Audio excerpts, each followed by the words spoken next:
Canada is large, not metaphorically large, actually physically, measurably large. Second largest country by total area, stretches across 6 time zones, contains more lakes than the rest of the world combined. Coastline longer than any other nation's, over 200,000 kilometers when you count all the islands and inlets, but size alone doesn't capture it. So if you want more journeys into the unforgiving, the beautiful, and the unknown, subscribe.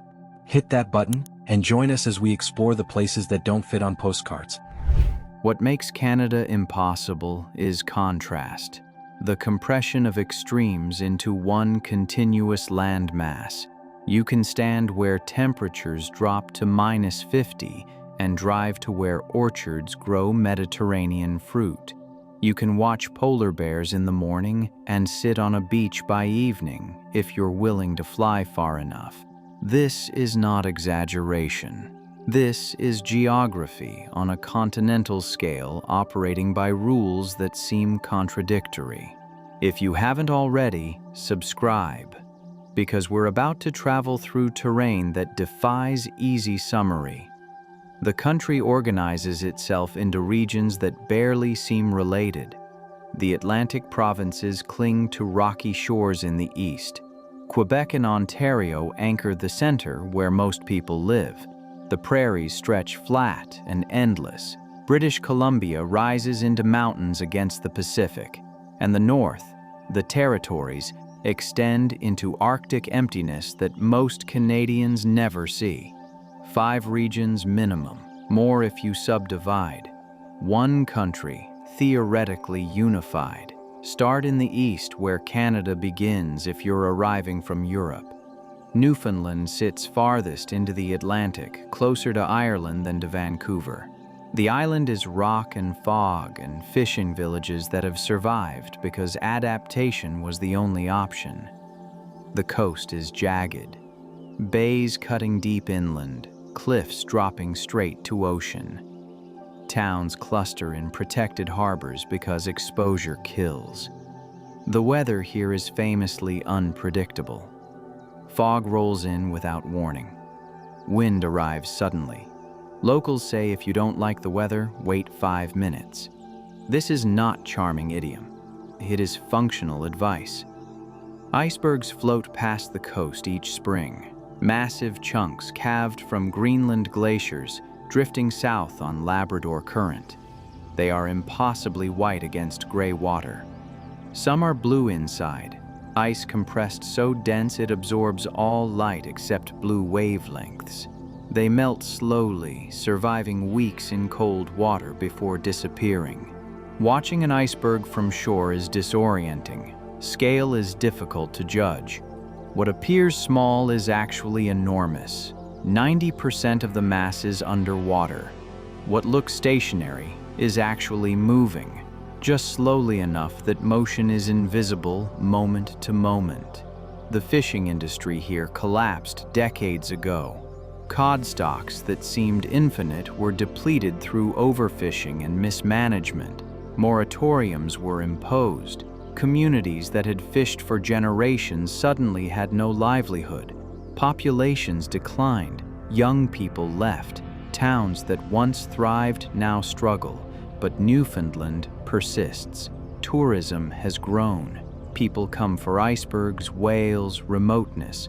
Oil has been discovered offshore. Rigs operate in some of the harshest marine environments on Earth.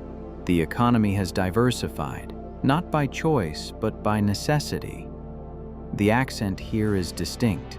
Words are pronounced with Irish and English influences layered over generations. Vocabulary includes terms found nowhere else. The way of speaking is fast, musical, packed with idioms that mean nothing to outsiders. Travel west into Nova Scotia and the landscape softens slightly. The province is peninsula and islands, surrounded by ocean on most sides. Halifax sits on one of the world's largest natural harbors, deep, ice-free year-round, strategically important since European arrival.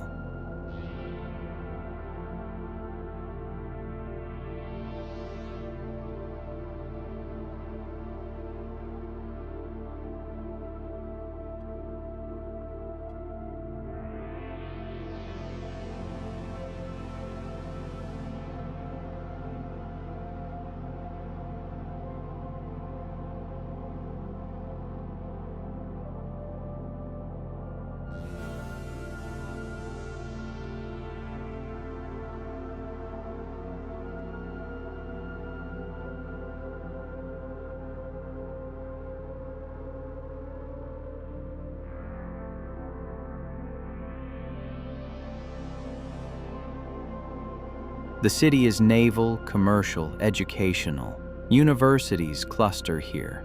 The military maintains significant presence, but drive outside Halifax and rurality returns quickly. Fishing villages line the coast. Farms occupy interior valleys. Forests cover much of the province. Mixed hardwood and conifer, recovering from centuries of logging. The Bay of Fundy carves between Nova Scotia and New Brunswick. It holds the world's highest tides. Water levels change up to 16 meters between high and low tide. Twice daily, billions of tons of water flow in and out. The bay's shape amplifies tidal forces. At low tide, the ocean floor is exposed, mud flats stretching hundreds of meters. At high tide, the same area is deep underwater. Walking on the ocean floor at low tide feels transgressive, like accessing space normally forbidden. Your boots sink into mud, channels carved by retreating water wind between rocks. Seaweed lies flat, waiting for water to return. The smell is salt and decay, and marine life exposed to air temporarily. Then, the tide returns. Not slowly. You can watch water advancing. It fills channels first, then spreads across flats. What was walkable becomes wading depth, then swimming depth, then drowned entirely. The bay reclaims itself twice daily, reliable as mechanics.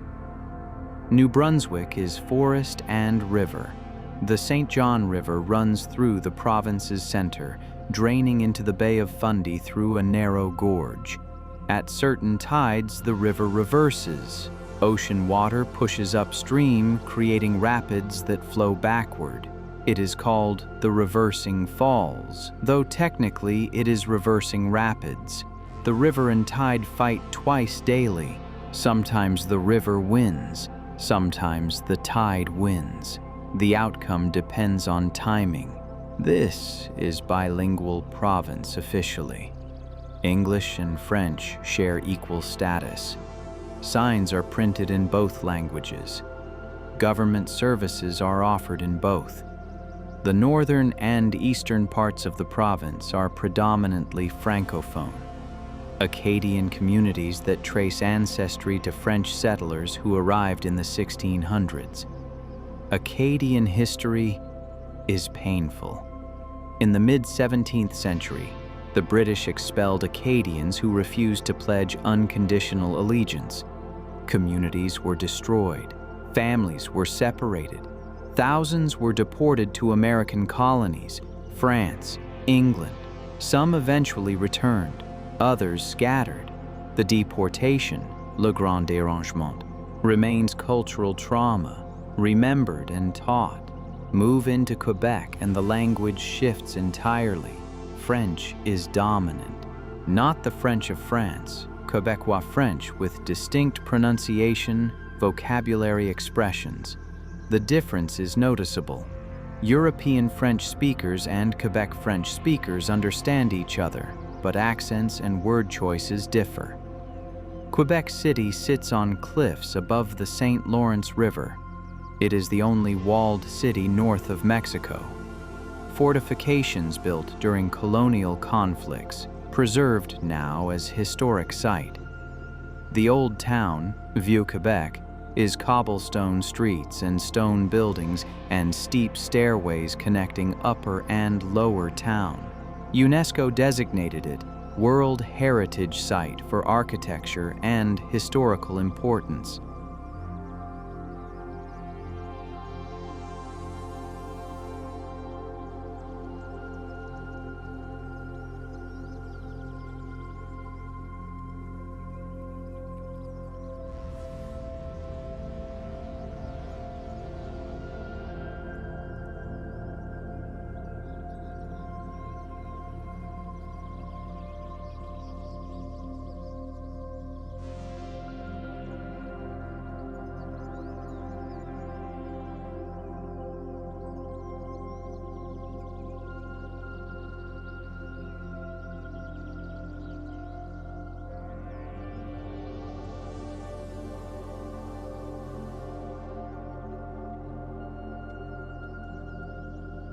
The city feels European in ways most North American cities don't.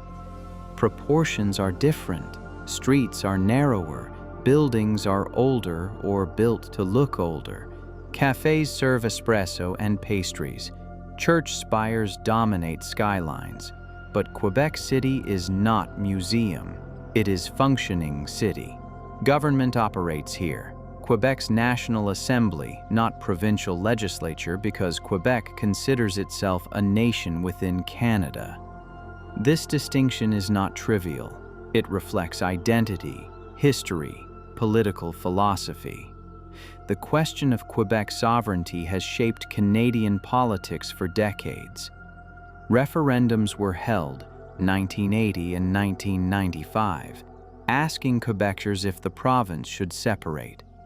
Both times the answer was no, but margins were slim. The issue has quieted but not disappeared. It remains beneath surface, influencing elections and policy. Montreal is Quebec's largest city, more cosmopolitan than Quebec City, more diverse. French is majority language, but English is widely spoken. Neighborhoods have distinct characters. Plateau Mont-Royal is bohemian and francophone. Westmount is anglophone and wealthy. Little Italy is exactly what it sounds like. The city exists on an island in the St. Lawrence River. It was indigenous territory, Haudenosaunee, before French arrival. Jacques Cartier arrived in 1535, encountering the village of Hochelaga. Eventually, French settlement expanded. Montreal became fur trade center, then industrial city, then modern metropolis. The underground city, RESO, is network of tunnels connecting metro stations, shopping centers, offices, universities. It was developed to make winter more bearable. You can travel kilometers underground, shopping and eating and commuting without exposure to cold. It is not literally city. It is infrastructure adapted to climate. Winter in Montreal is serious. Temperatures regularly drop below -20. Snow accumulates in meters. Wind makes cold worse, but life doesn't stop. People adapt. Clothing is layered. Cars are plugged in overnight so engines don't freeze. Festivals are held outdoors. Igloo Fest, Fête des Neiges, celebrating winter instead of hiding from it. The city's food culture is distinct. Bagels are different from New York bagels. Smaller, denser, sweeter, boiled in honey water before baking. Smoked meat is delicacy. Brisket cured and smoked, served on rye. Poutine originated here. Fries covered in gravy and cheese curds, heart attack on a plate. Beloved nationally. Ontario begins west of Quebec, though the border is not obvious culturally in eastern parts. Ottawa sits on the border literally. Ontario on one side of the Ottawa River, Quebec on the other. The city is national capital, chosen in 1857 by Queen Victoria as compromise. It was remote enough to be defensible, positioned between English and French Canada, not so large as to favor one region over another. Parliament Hill overlooks the river. Gothic Revival buildings house government. The Peace Tower rises in the center, clock visible across the city. In summer, tourists crowd the lawn.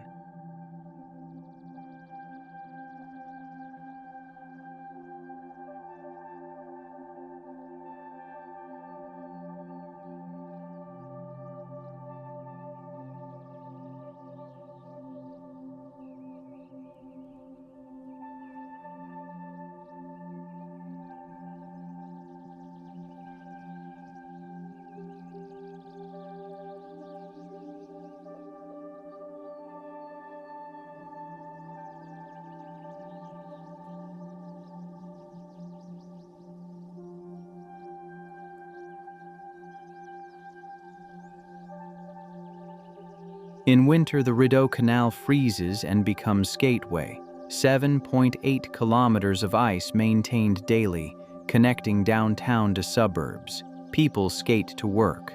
Vendors sell beaver tails, fried dough with toppings, to skaters. Ottawa is bilingual by necessity. Federal employees are required to offer services in English and French. The city functions in both languages, though English dominates in practice. Toronto is Ontario's center, largest city in Canada, financial capital, most diverse urban area in the country. Over half the population was born outside Canada. More than 180 languages are spoken. Neighborhoods are defined by ethnic concentrations: Little Italy, Greek Town, Chinatown, multiple, Little India, Little Portugal. The city sits on Lake Ontario's northern shore. It is flat, sprawling, organized on a grid.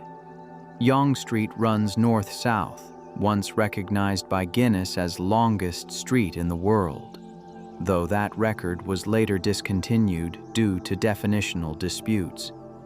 The CN Tower dominates the skyline. 553 meters tall, built in 1976 as Communications Tower. For decades, it was the world's tallest freestanding structure. It remains icon, visible from most of the city, lit in different colors for events and causes. Toronto is expensive. Housing costs have skyrocketed. Condos proliferate. Cranes are constant presence. The city grows upward and outward simultaneously. Suburban sprawl extends in all directions. Traffic is notorious. Public transit is inadequate for the population. Rush hour is hours, plural, but the city functions. Economy is strong. Finance, technology, film production, education.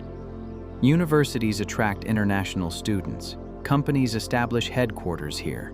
Immigration continues.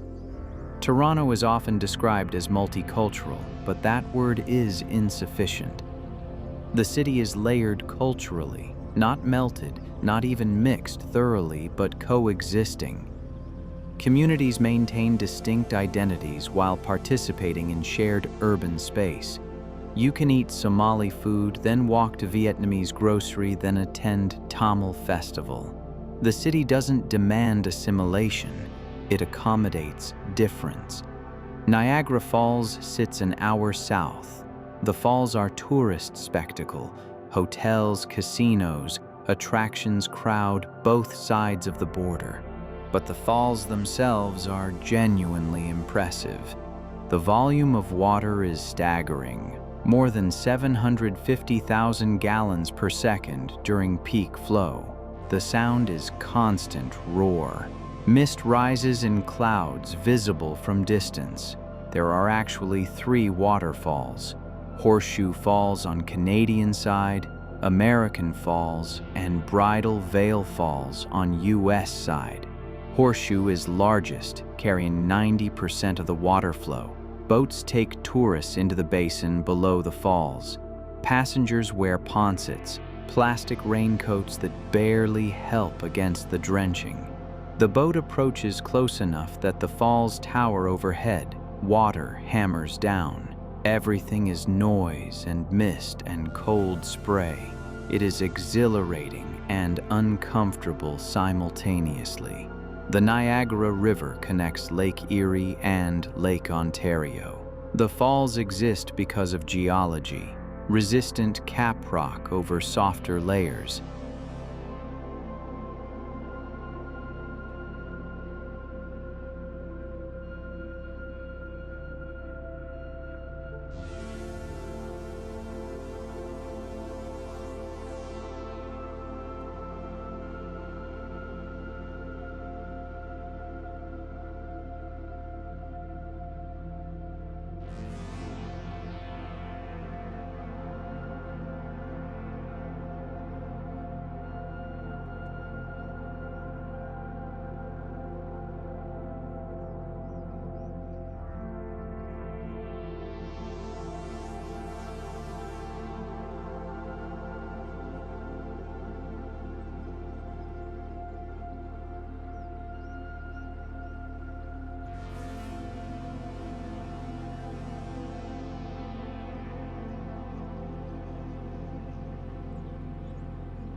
As softer rock erodes, the caprock collapses. The falls have been moving upstream for thousands of years. Eventually, they will recede into Lake Erie, but that's thousands of years away. Still, north of Toronto, the landscape changes. The Canadian Shield emerges, ancient rock among the oldest on Earth. Precambrian stone, over 1 billion years old. It is exposed in outcrops, resistant to erosion, supporting thin soil and conifer forest. This is cottage country. Lakes scattered everywhere, shores lined with summer homes. Muskoka is the famous region where wealthy Torontonians escape for weekends and summers. Lakes are clear, cold, deep. Forests are thick. Development is spreading, but space still exists. The Shield extends across much of northern Ontario, into Quebec, across to Manitoba and beyond. It is not uniform. There are variations, different rock types, different ages, but the overall character is consistent. Rocky, forested, wet, sparsely populated. Mining towns dot northern Ontario. Sudbury is largest, nickel capital of the world for decades. The landscape around Sudbury was once devastated by mining pollution. Smelters released sulfur dioxide, vegetation died, soil eroded. The land was moonscape, barren and toxic.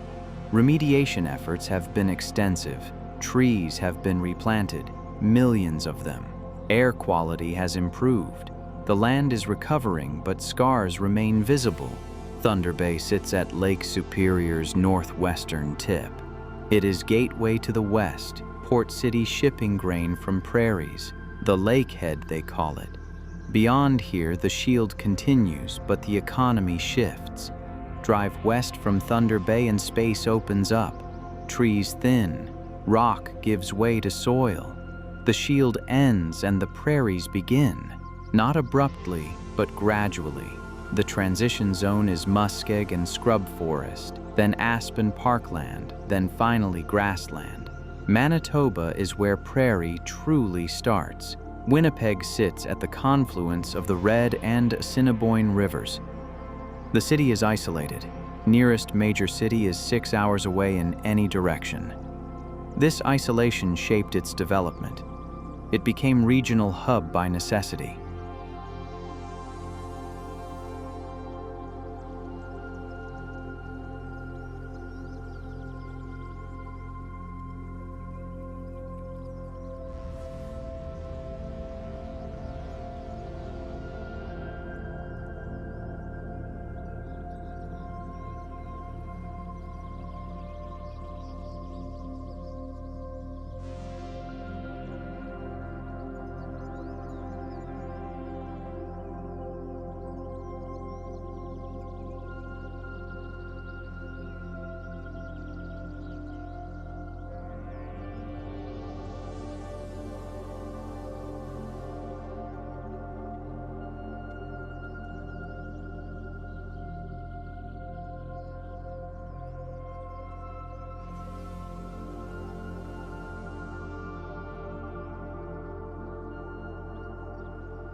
Winnipeg is cold, colder than Moscow in winter.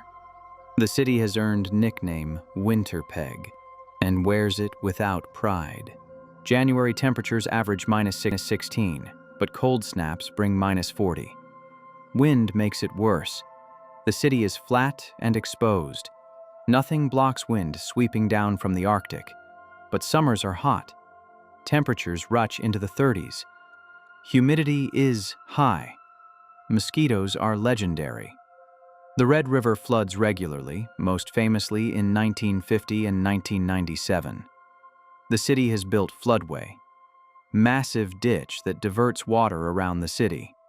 It has worked mostly. The prairies are not empty. They are intensely agricultural. Wheat, canola, barley, fields stretch to horizons. Farms are large, mechanized, productive. This is where Canada's grain comes from. Elevators punctuate the landscape, tall structures storing grain before transport. They are visible from kilometers away, landmarks in flatness. Small towns are scattered, spaced by railroad logic. Many are shrinking. Young people leave for cities, schools close, services disappear. What remains is aging population and economic uncertainty, but the land itself is not dying. It is producing. Yields are high. Technology has increased efficiency. Fewer farmers grow more food. The human landscape thins while the agricultural output increases. Saskatchewan is more of the same, but more so. Flatter, drier, emptier. The province is rectangle, borders drawn by surveyors, not geography. It is almost entirely plains, with small exception of the north, where Shield intrudes. Regina is capital, named for Queen Victoria. Regina is Latin for queen. The city is small by Canadian standards, under 250,000 people. It sits on absolutely flat land. There is no topography. What hills exist are human-made, piles of dirt shaped into sledding hills or landscaping features. The sky here is enormous. Without trees or hills, the horizon is distant and unbroken. Weather is visible approaching from far away. Storms build dramatically. Clouds tower, lightning flashes, thunder rolls across flatness. You can watch rain falling kilometers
away, a gray curtain connecting cloud to ground. Saskatoon sits north on the South Saskatchewan River.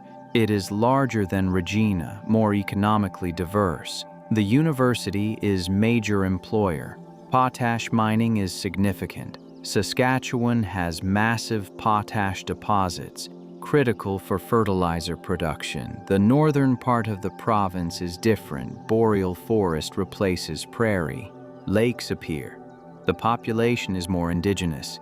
Cree, Dean communities. Roads are fewer. Isolation is greater. Alberta is where the prairies meet the mountains. Calgary sits on the plains, but the Rockies are visible on clear days, a wall of peaks rising abruptly from flatness. The city is oil and gas capital. When energy prices are high, Calgary booms. When prices drop, the city suffers. The economy is tied directly to petroleum. The Calgary Stampede is annual rodeo and festival called the greatest outdoor show on earth by organizers.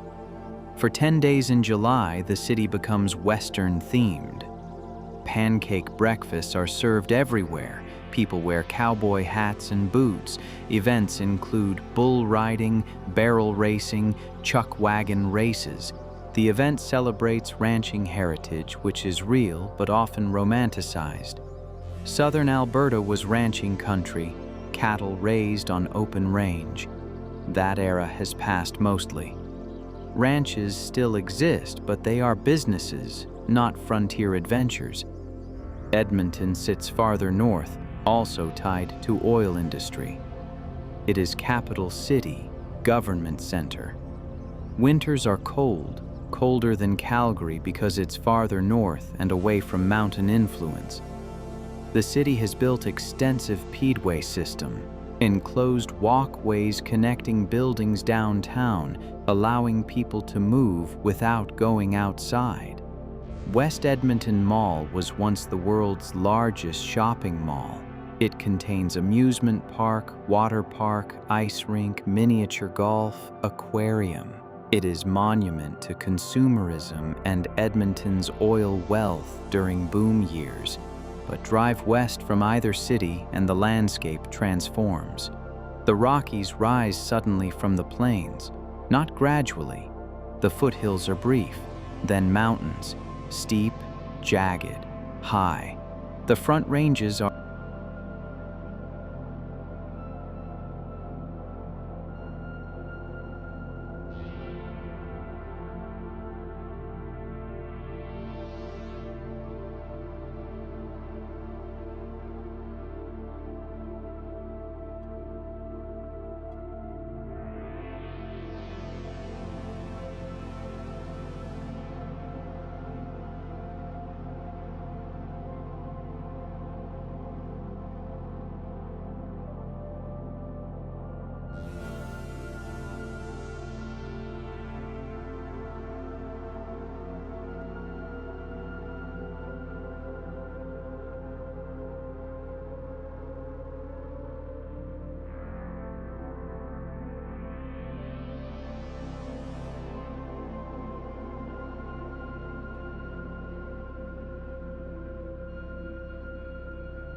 are dramatic, visible from Edmonton and Calgary on clear days. Banff is mountain town, tourist destination, iconic Canadian landscape. It sits in valley, surrounded by peaks. Banff National Park was Canada's first national park, established in 1885. The park is wilderness and resort simultaneously. Grizzly bears and golf courses, hiking trails, and luxury hotels. Lake Louise is turquoise jewel, glacial meltwater carrying rock flour that suspends in the water, scattering light to create impossible blue-green color. The Chateau Lake Louise sits at one end, grand hotel built by Canadian Pacific Railway to attract tourists. The business model was simple. Build railway, build hotels, bring tourists, profit. It worked. The Rockies became destination. People came from around the world. They still do. The parks are crowded in summer, hikers on every trail, traffic jamming through Banff town site, campgrounds full. But step off the main trails and wilderness returns. The Rockies are vast. The parks protect thousands of square kilometers. Grizzlies roam, elk graze roadside, mountain goats cling to cliffs, wolves hunt. This is not zoo. Animals are wild, dangerous if approached. Hiking here requires awareness. Bear spray is standard equipment. Making noise is advised. Surprising a bear is dangerous for both parties. Food must be stored properly. Regulations are enforced. The mountains themselves are Mesozoic limestone and shale, sedimentary rock laid down in ancient seas, then uplifted and folded. The layers are visible in cliffsides tilted at dramatic angles. Fossils are embedded, trilobites, ammonites, evidence of oceans that no longer exist. Glaciers hang in high valleys. They are shrinking measurably. Comparison photos show dramatic retreat over decades. The ice that remains is old, thousands of years old in the thickest parts. Cores extracted from glaciers contain atmospheric data from centuries past, trapped in bubbles. The Columbia ice field straddles the continental divide. Water melting here flows to 3 oceans: Arctic, Atlantic, Pacific. It is hydrological triple point.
The Icefields Parkway connects Banff and Jasper, 230 kilometers of mountain highway, considered one of the most scenic drives in the world.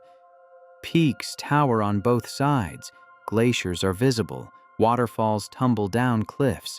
Wildlife is common: bighorn sheep, elk, bears. Jasper is less developed than Banff, more remote. The town is smaller, the park is larger, the atmosphere is slightly less commercial, though tourism still dominates. The Rockies extend north into British Columbia, but the character changes. The northern ranges are less accessible, roads are limited, tourism is minimal. These are wilderness mountains, logged in places, mined in others, but mostly empty of people. British Columbia is mountains and ocean. The province is geographically complex. Multiple mountain ranges, deep valleys, countless islands. The coastline is fractal. Inlets cutting inland, islands scattered offshore. Measuring the coast's length depends on scale used. Vancouver sits in southwest corner, sheltered by Vancouver Island. The city is surrounded by geography. Ocean to the west, mountains to the north, river delta below. It cannot sprawl indefinitely. Constrained by terrain, it has grown upward. Condos tower downtown. Housing prices are among the highest in North America. The city is rainy, not cold. Temperatures rarely drop below freezing, but wet, gray, drizzly. Rain falls from October through April, seemingly without pause. Locals adapt. Rain jackets are standard. Umbrellas are used reluctantly, marking you as tourist. But when sun appears, the city is spectacular. Mountains are visible across the water. The ocean reflects blue. Parks are green and lush. Stanley Park sits on peninsula downtown. 1,000 acres of forest with seawall path circling it. People walk, jog, bike. The park is urban wilderness, accessible and heavily used. The city is diverse. Asian population is significant, especially Chinese, South Asian, Filipino. Richmond, south of Vancouver, is majority Chinese-speaking. Signs are in Chinese. Businesses cater to Chinese customers. It is culturally distinct from Vancouver proper, though administratively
connected. Real estate drives the economy. Housing is investment commodity.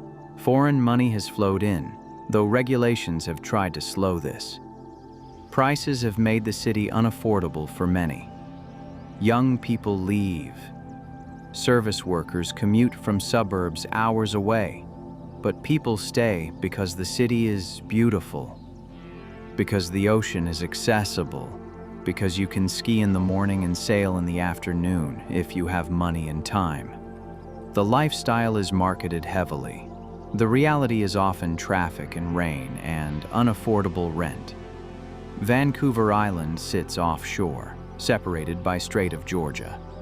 Victoria is provincial capital, sitting on the island's southern tip. The city is mild, relatively dry, English in character. Afternoon tea is served, gardens are manicured, architecture is colonial. The rest of the island is wilder. The west coast faces open Pacific. Storms arrive with full force. Tofino and Ucluelet are surf towns, tourist destinations, gateways to Pacific Rim National Park.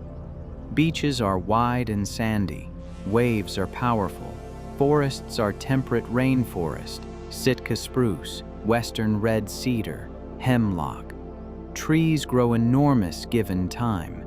Old-growth forests have trees over 1,000 years old, trunks several meters across.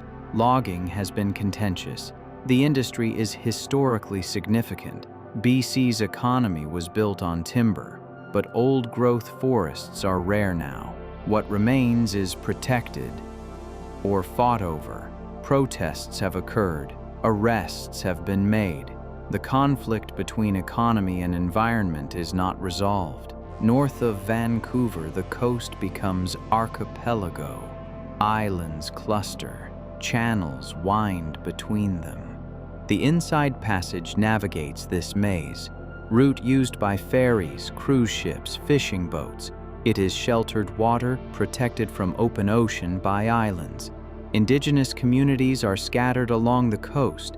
Haida, Kwakwaka'wakw, Nuchanulth, others. Totem poles are cultural tradition, carved cedar poles representing clans, histories, stories. They are not religious idols but records, storytelling in three-dimensional form. The culture was suppressed. Potlatches were banned for decades. Language was discouraged. Children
were taken to residential schools.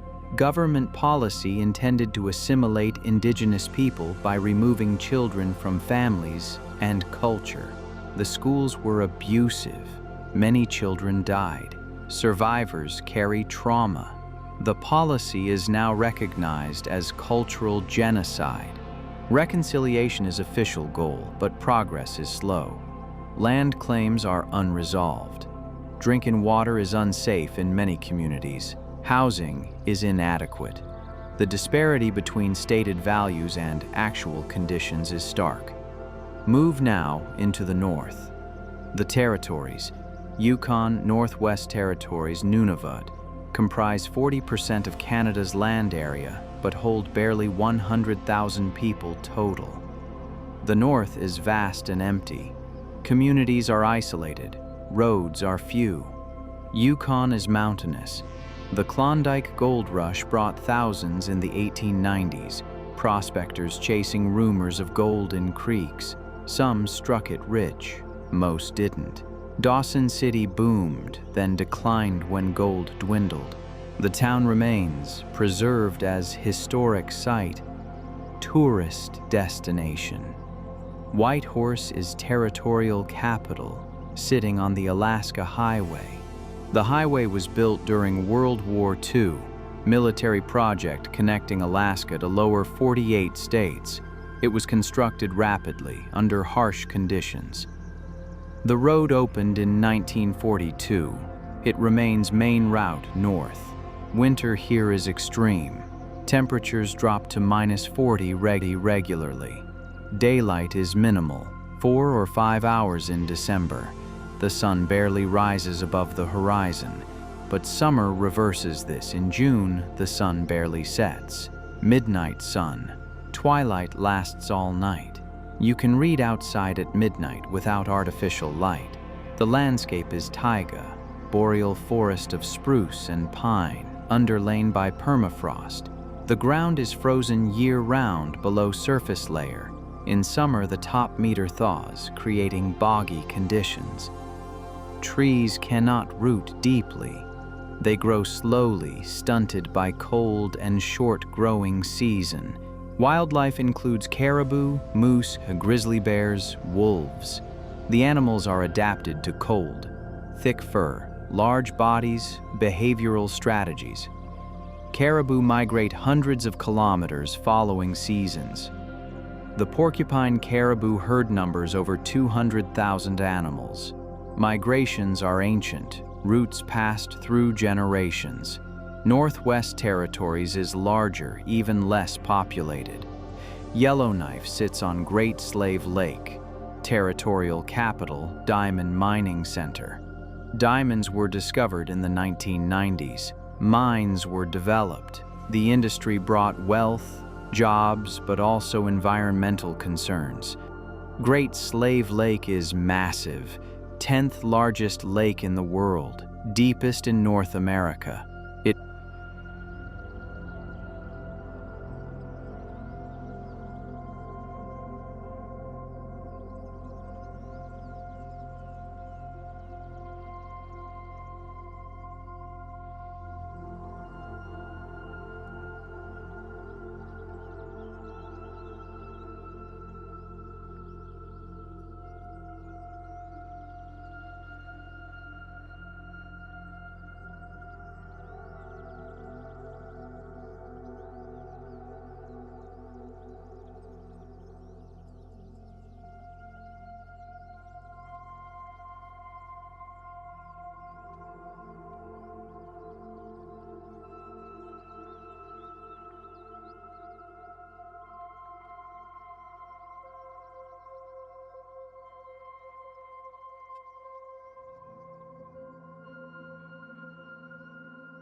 It freezes in winter, ice thick enough to support trucks.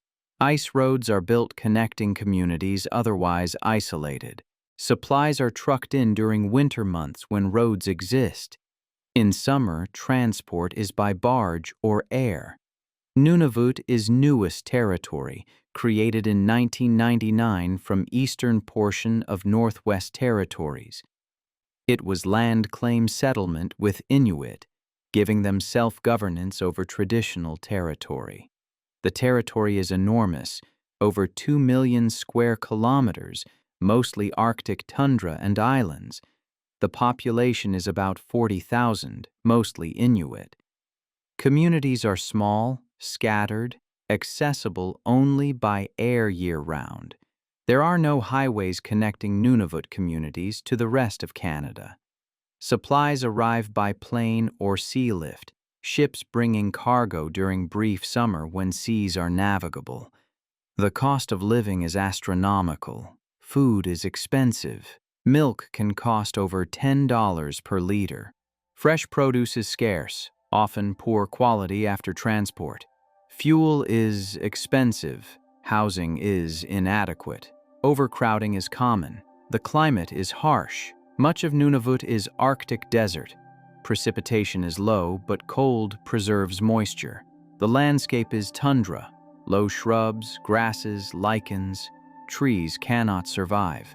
The growing season is weeks long. Permafrost is continuous. Polar bears roam. They are dangerous, unpredictable. Communities have protocols. Doors are left unlocked so people can escape if chased.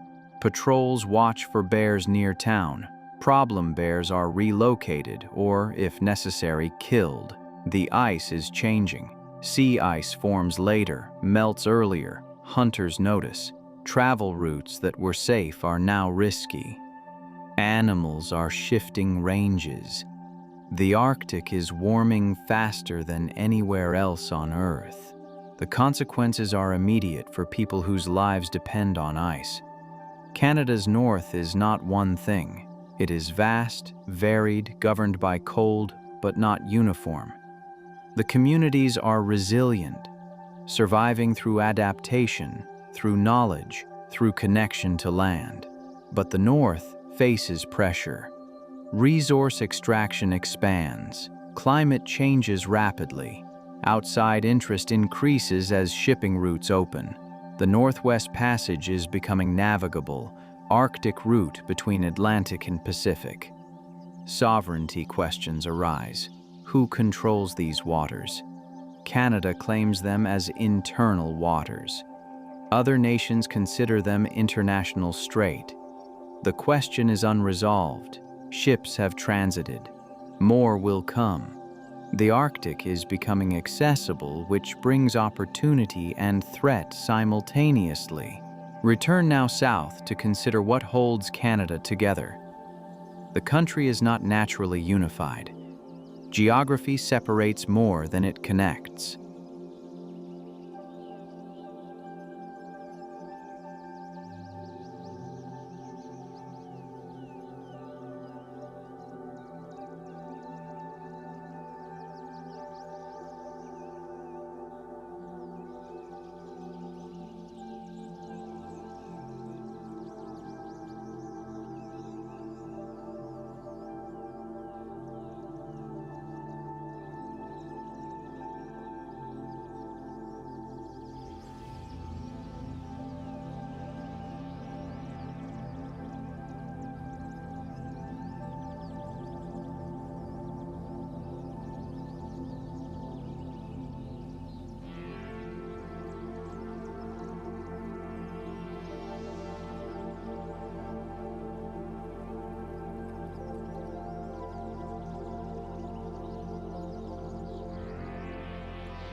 Mountains divide.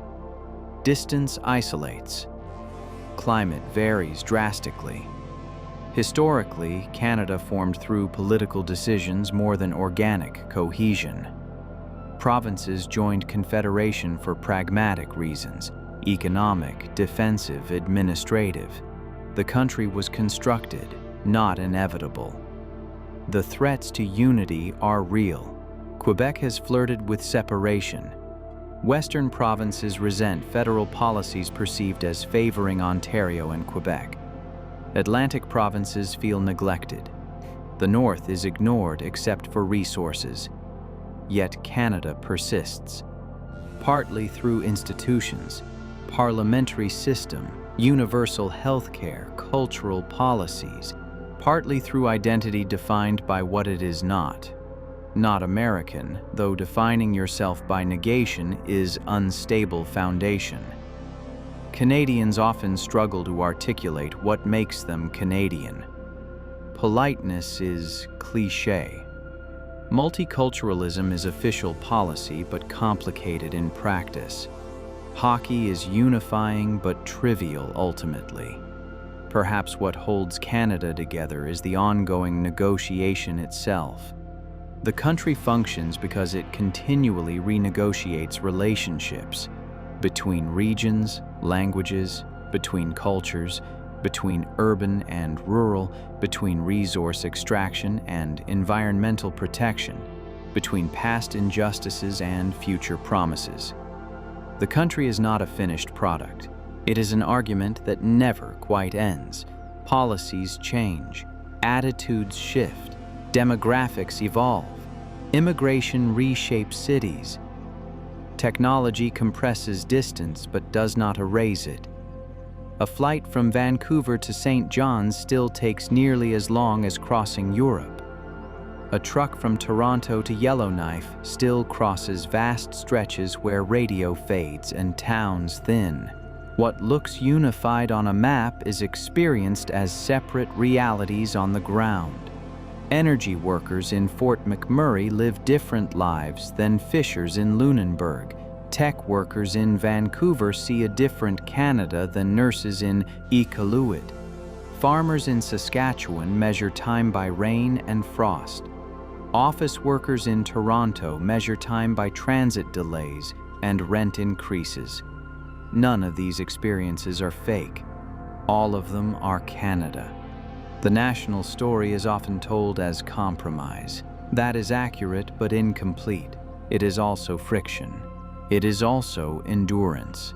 It is also the quiet decision made repeatedly to stay in the conversation even when leaving might seem easier.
Confederation was not destiny. It is maintenance. The symbols help. The flag is simple. The anthem is known. The passport opens doors. The healthcare card promises access. These are not small things. They create shared expectations. They create baseline trust that you will be treated as belonging, even far from home. But the deeper glue is scale. Living inside something this large changes how people think. You learn that not everything is nearby. You learn that patience is required. You learn that weather is not inconvenience but authority. You learn that roads end. You learn that some places are reachable only by plane, boat, or winter ice.